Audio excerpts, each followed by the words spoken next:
What's going on? It is your girl, Queen Tomaro, the Tomaro Today Show. And today I am sitting here with one of the owners of Exotic Pop. For my people, tell them who you are. Tell them your part in the exotic pop world. First and foremost, I want to say thank you for coming by, touring the warehouse, Exotic Pop, this interview. I'm Kehlin Farooq, part owner of Exotic Pop with my partner, Charleston Wilson. And we're one of the premier soda, beverage, and food brands that have recently touched the market, African-American owned, and we're making a lot of great waves. Tell me about the history of Exotic Pop and how you got to where you guys are now. Okay, well, back in 2016, my partner Charleston Wilson, which is a serial entrepreneur, he was doing some contract work out in Louisiana, Baton Rouge to be exact. And Houston has always had a big soda culture. We love different, what we call exotic flavors and sodas, and some of these sodas were sourced out of Louisiana that were not sold here.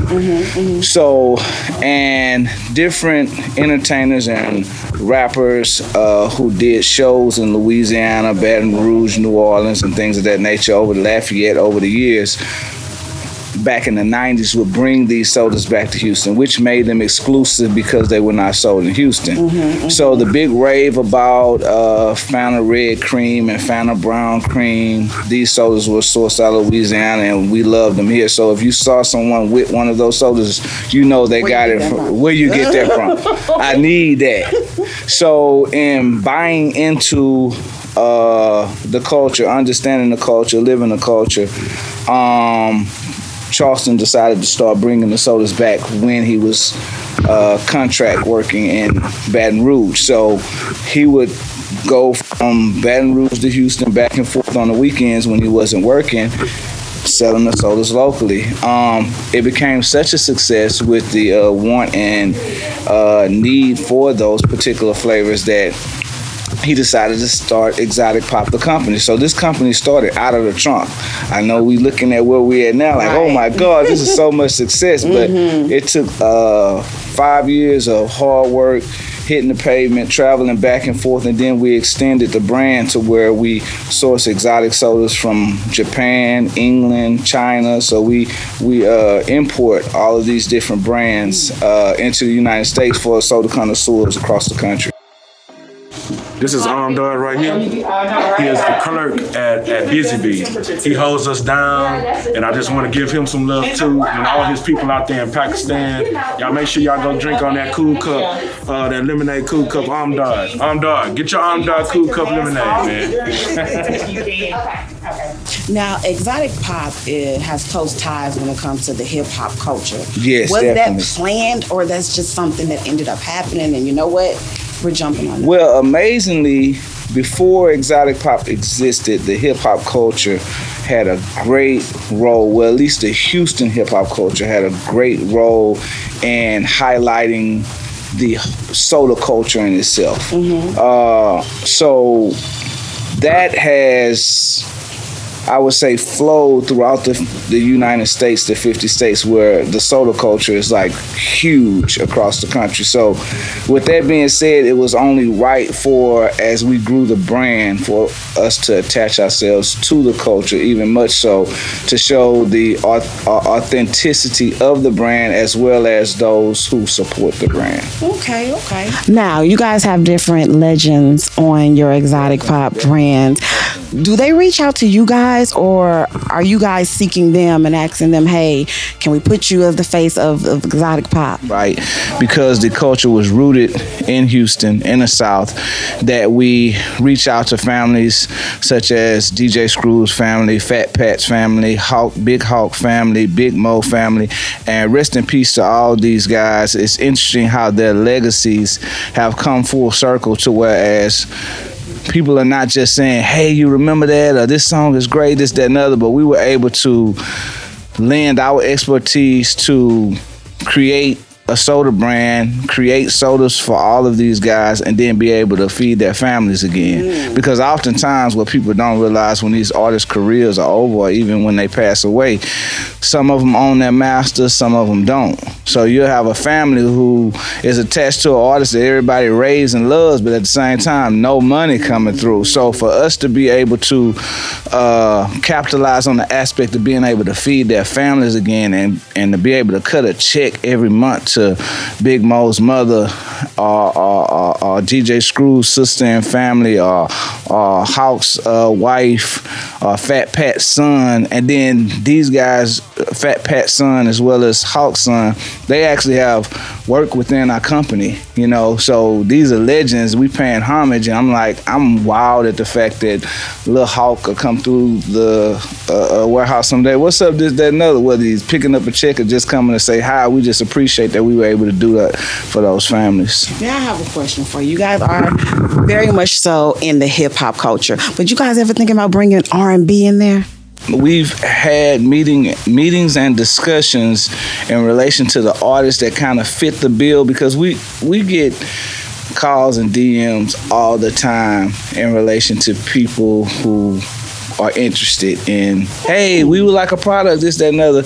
And we've been very strategic in the way we roll out to see if it fits the brand and things of that nature. But we do have actually not only R&B, but some R&B artists who are women that we have projects in the works for. So we are reaching out because R&B is hip hop also. A lot of times people think hip hop is just rap music, but those two music forms have meshed in so many in the past couple years, in so many different ways. So look for that. I'm glad you asked that. Putting some pressure on us. Put some pressure on it. If you had a top 3 of R&B that you would put on there, who you think would fit for exotic pop? Oh man, Just give me one. The one I want to get you in jail. Oh. Okay. Yeah, I know who I'm talking about, the R&B king, but you know, that's a whole nother story. We're going to talk about that next time with exotic pop. But if I would say, I'm just saying, let's just detach it. We just looking at it from the music. Okay, I can detach. That's what I'm talking about. I can detach. And a lot of closet people, I know this don't have nothing to do with exotic. Y'all listening to it by yourself. Yes. Everybody got that one jam. Y'all still rock. Because I called my wife washing dishes the other night listening to one of his songs. But I'm not going. But yeah. That dude. Did y'all just not speak about it? Did y'all just give each other? It was jamming. I couldn't even hate her on it. I was just had to detach. But we digress. But if it's not, you know, we had been entertaining probably doing something with Usher. You know, Usher's big on the in R&B, because what we try to do first is honor our legends. You know, you can't just jump on the scene and get a hot song and then we try to honor legends first and then move from there. But I say Usher. Okay. Yeah. Okay, I was thinking like a Beyonce pop or Luther pop. Luther. Prince pop. Luther, you want us to be in the AARP magazine with a Luther pop. I don't want you to be there, I promise. These kids will be like, who is this Luther Great? The slim and chubby guy next to, not Luther Great. Okay. On to the next one. You know, recently we lost one of Houston's own and an exotic pop ambassador, Chucky Trill. Yes. Can you tell us about that relationship and some of the greatest memories you have with him?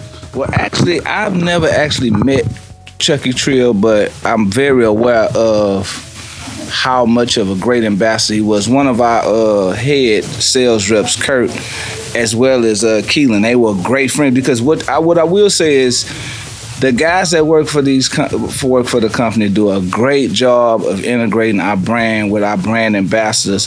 And what I can say from what I've seen and what I've been told is Chucky was a great ambassador. He was a great man, period. Rest in peace, Chucky Trill. But he definitely is a legend in the city now. He worked so hard to get past adversity in life from the time he was released and got back in the free world and started doing so many productive things.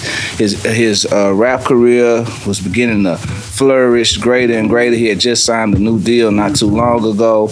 And we also had in the works doing something with Chucky, but I think we're going to speed that process up now to honor him and what he brought to the music industry in Houston as well as worldwide. But definitely one of the greatest. If you look at our Exotic Pop page, Chucky Trill is painted on there. He always repped our brand. He was an Exotic Pop soldier, seriously. And you guys just don't do soda. You guys do snacks. You guys have alkaline water out. And like, what else can we be expecting from you guys? We have Exotic Pop Pet. So we have a pet water, a designer pet water that... Is this special water? Like, is it different? It's an alkaline water, but it does have additives specific to what would be nutrients for a dog. Okay. So hopefully you'll see that in PetSmart one day. You know, everybody walking around with these little cute dogs now. Let me give you some expensive water to fake. Yeah, hey, it's branding. So that, the chips, we have coming up, we got Little Flip has his own drink coming. Drake's father has his own drink coming. Iggy Azalea has her own drink coming.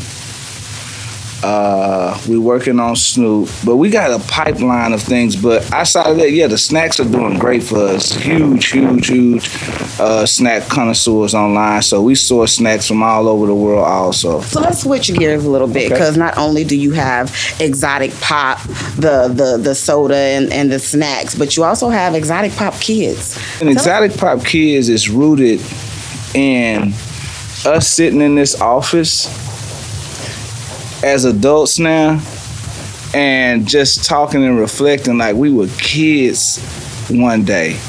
Once upon a time, we were kids. Look at where we're at now. Could we have fathomed this as kids? So we did fast forward in relation to this program that we're doing today, financial literacy and things of that nature, because I didn't have this. I didn't have it in school. Now, we did have trades in school, but we didn't have financial literacy in relation to how to start a bank account, how important money is, how to make money work for you instead of you working for money. Nobody had put those concepts into our head. All we knew is we wanted to get some money and spend some money. When in actuality, we needed to make the money work for us first and then spend the money so we can have some money left. But all of these different things were not told us. So in building this business, I think one of our primary goals was to be able to do the things that were not available to us then. I wish as a young man, 10, 11, 12 years old, I could go to an African-American owned multi-million-dollar company and learn about how to save, cherish, understand money and how to spend it so I can get to the point to own my own company. So it was like a mandate for us to put ourselves in the position to be able to allow young African-American boys and girls, young men and women to come in and see African-American own business and be like, I can do this, you know? So that's what we strive to do. And that's actually what makes all of this happen. I honestly believe the synergy, understanding of how things work, you give more than you take and you'll get more out of life. Absolutely, absolutely. To start off from people laughing, you guys are selling soda, what are you doing, to people going crazy to get a styrofoam cup, okay? Talk to me about that. How does that feel? That's great.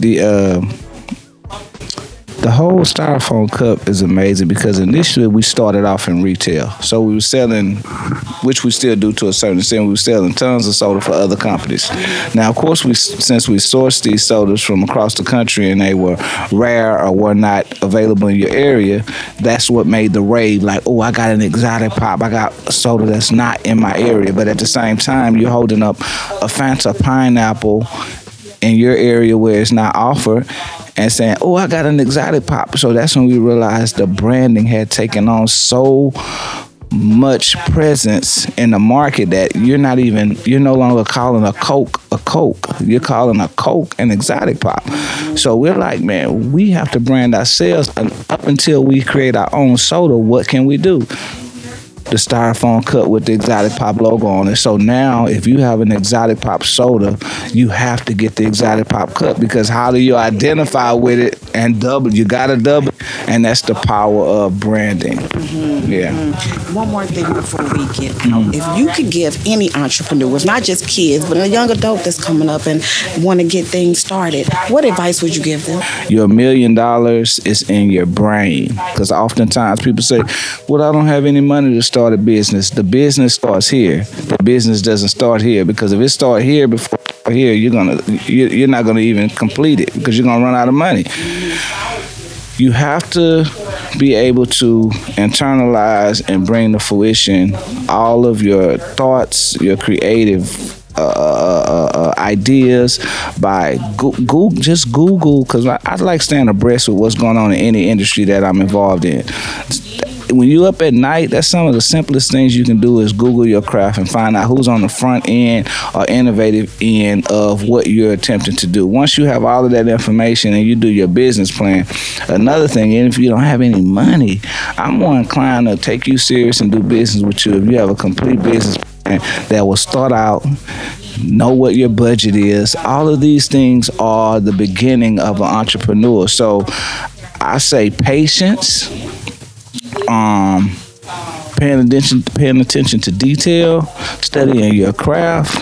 But if you want to be successful, these are some of the things that you got to do. But I definitely say be patient and learn the craft in advance of starting a business. Okay. Much for taking your time out and talking with me on the Tomorrow Today show. And tomorrow today. Now listen. Remember, tomorrow when is really today. If you're planning for tomorrow. I like the way you think and talk.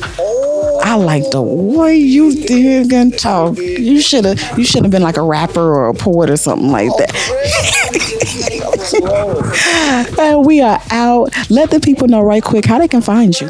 exoticpop.com. You can go find all of the things we sell, all the treats, all the sodas, things of that nature. But locally in Houston, we Busy Bee, Cupcake Kitchen, man, we have so many authorized dealers across the country. But if you just Google Exotic Pop, it'll bring up all the authorized sellers of our product in your area. Thank you so much. And we out.